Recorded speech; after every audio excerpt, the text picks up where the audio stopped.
নমস্কার, আমি দিগন্ত আর চলে এলাম আরও একটা কবিতা নিয়ে। আজকের থাম্বনেল দেখেই বুঝতে পারছেন যে কবিতাটা কি হতে চলেছে। তো চলুন আর সময় নষ্ট না করে শুরু করা যাক। ও আমার মেঘলা আকাশ, এতদিন কোথায় ছিলে?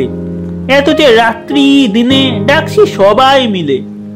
চোখে জল ছুটছে নোনা, কিছু কি তাই মানো না? দিয়ে যাও এক ঘটি জল আমাদের শুকনো বিলে। ও আমার মেঘলা আকাশ, এতদিন কোথায় ছিলে?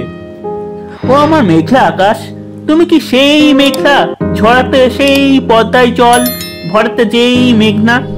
সেই ধারা কোথায় গেল? তুমি কি অন্ধ হলে আমাদের ত্যাগ করেছো আমরা মন্দ বলে? ভালো আর হই কি করে দু ফোঁটা জল না পেলে? ও আমার মেঘলা আকাশ, এতদিন কোথায় ছিলে? এই ছিল আজকের কবিতা। কবিতাটিকে ভালো লাগলে লাইক করবেন, কমেন্ট করবেন এবং অবশ্যই চ্যানেলটিকে সাবস্ক্রাইব করে আমাদের পাশে থাকবেন। দেখা হচ্ছে আবার পরের অন্য কোনো ভিডিওতে। ততক্ষণ বাই বাই।